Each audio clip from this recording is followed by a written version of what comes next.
Hey folks, pop culture historian Dave Sundstrom here, and today we're taking a look at the career of Adrienne Barbeau. First, I'm going to provide an overview about her career and what she has been up to more recently, and then after that, I'm going to share the top 5 movies that Ms. Barbeau has starred in. And along the way, there will at least be a couple of surprises. So, with all that said, let's get rolling. When it comes to legendary movie scream queens, I think a lot of people immediately think of Jamie Lee Curtis, and that's cool. I get it. She's definitely right up there. Still, this lady is tops in my book, and if you give me just a few minutes, I'll tell you why.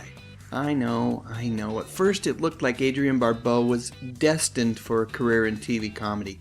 Her role as Maud's daughter Carol on the classic Norman Lear sitcom helped elevate her fame and celebrity after starring on Broadway as Rizzo in the original version of the musical Grease. And after Maud, Barbeau seemed to be all over the TV screen with guest appearances on shows like 8 is Enough and Quincy. And of course, she also did the whole Aaron Spelling thing, appearing in a couple of episodes of The Love Boat, as well as multiple episodes of Fantasy Island. I actually remember circling this exact TV listing in my family's copy of TV Guide. Sheesh, I was such a geek. Anyway, this video is not about Ms. Barbeau's extensive TV and movie filmography.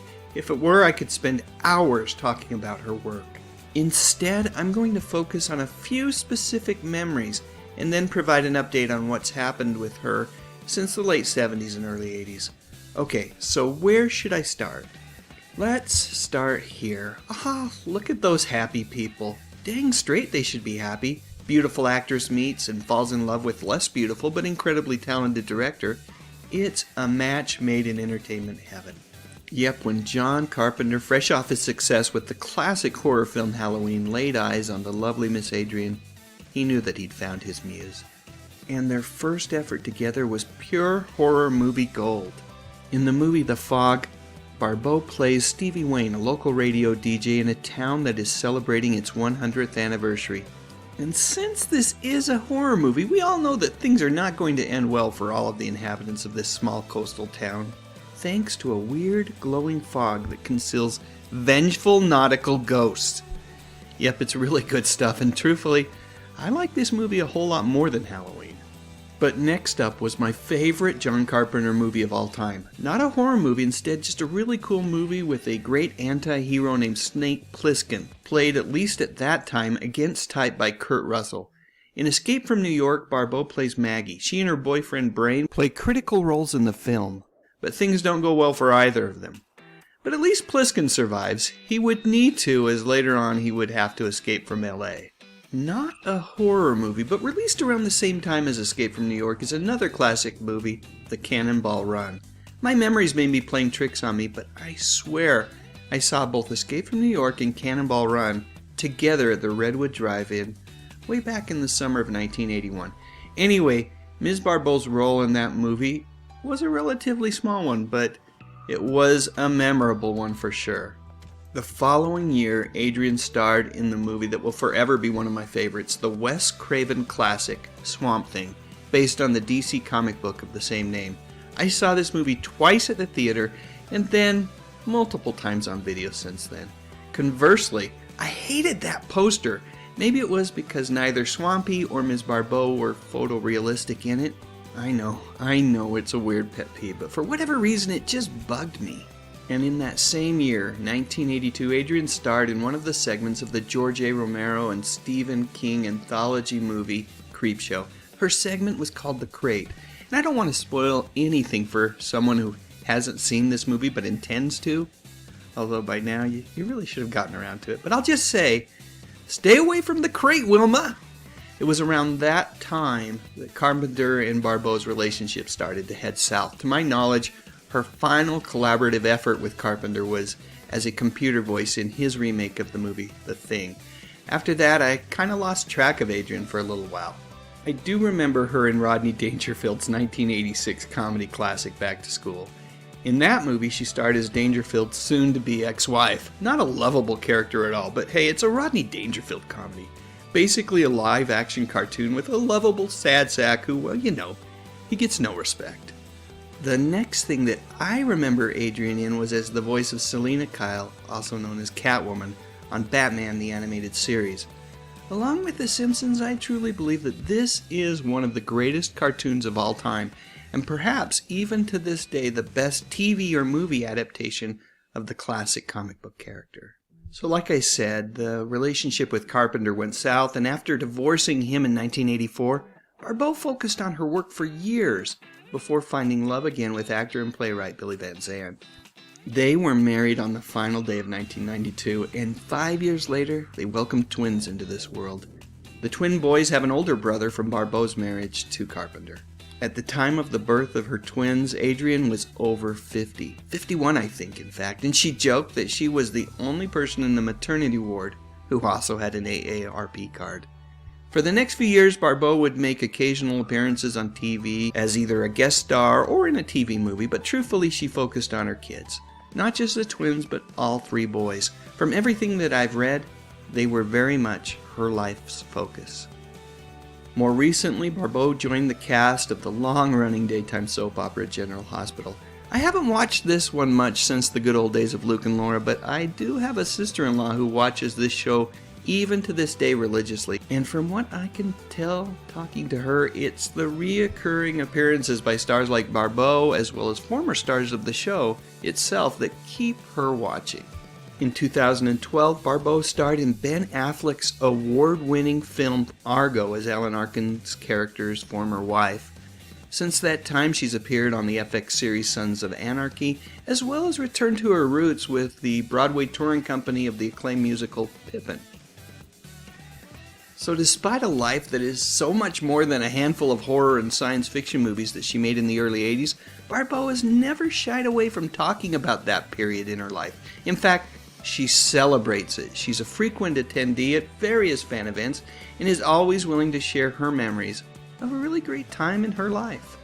In fact, she's taken that celebration to new heights with a stage event of her own called There Are Worse Things That I Could Do, where Adrienne shares stories from her entire career. Truthfully, this thing sounds like an utterly delightful way to spend a couple of hours, and I hope at some point a version of this is either recorded and made available to stream, or what the heck, how about you bring the show to Salt Lake City, Adrienne? 2019 also marked a return to the world of Swamp Thing on DC Universe's short-lived TV series. I haven't seen this one yet, but it's disappointing that it only ran for a single season. On the 32 days of fabulous February, Saturday, Florence threatens a strike, but George is hearing none of it. Next, Maude moves to Saturday with the most outrageous telethon you'll ever see. Then Kojak is suspended, but that doesn't stop him from going after a crooked DA. The Jeffersons, Maude, and Kojak, Saturday starting at 9, 8 Central and Mountain. This video is not about Adrienne's work on television, past, present, or even future. Instead, I am counting down her top 5 movies of all time. And to do this, I took Adrienne's 5 most popular films and then asked over 2,500 fans to tell me which one they liked best. And guess what? I think the results might surprise you. So without any further explanation, let's get going. Coming in at number 5 with 10% of the vote is the George Romero Stephen King collaborative anthology film Creepshow. Adrienne's segment was called The Crate. And I don't want to spoil anything for someone who hasn't seen this movie and still intends to, but I'll just say, stay away from that crate. With 17% of the votes, number 4 is the John Carpenter classic, The Fog. In this movie, Barbeau plays Stevie Wayne, a local radio DJ in a town that's celebrating its 100th anniversary. And since this is a horror movie, we all know that things are not going to end well for all of the inhabitants of this small coastal town, thanks to a weird glowing fog that conceals vengeful nautical ghosts. Yep, it's really good stuff, and truthfully, I like this movie a whole lot more than Carpenter's more frequently mentioned horror flick, Halloween. Landing at number 3 with 19% of survey voters saying that this was their favorite Adrienne Barbeau flick, we've got the Wes Craven film Swamp Thing. which was based on the DC comic book of the same name. I saw this movie twice at the theater and then many times on video later on. The race for number 2 and number 1 was really tight, and while the survey was still getting votes, the lead switched a couple of times. But when all is said and done, number 2 is the classic Hal Needham star-studded comedy, The Cannonball Run. In this film, Adrienne's role was a relatively small one, but boy oh boy was it a memorable one for sure. So, based on process of elimination, it should come as no surprise to anyone that the number 1 Adrienne Barbeau film, as voted on by her fans, is also my favorite John Carpenter movie of all time. Yep, we're talking about Escape from New York. In this movie, Barbeau plays Maggie. She and her boyfriend Brain play a critical role in the film, but things don't go all that well for either of them. What a great movie this was. Swamp Thing is the one that I would have voted on if I'd been allowed to vote. I love everything about this movie. The sequel with Heather Locklear, well, it wasn't as good, but this one, it's a cult classic. Alright, please share your memories in the comments section. Which one would have been your number 1 pick? And while you're at it, I'd love a thumbs up if you enjoyed this video, and I would be honored if you would consider subscribing to my channel. I talk about music, movies, and mostly television from the 50s, 60s, 70s, and 80s. You know, the good stuff. But most importantly, and as always, thank you so much for watching.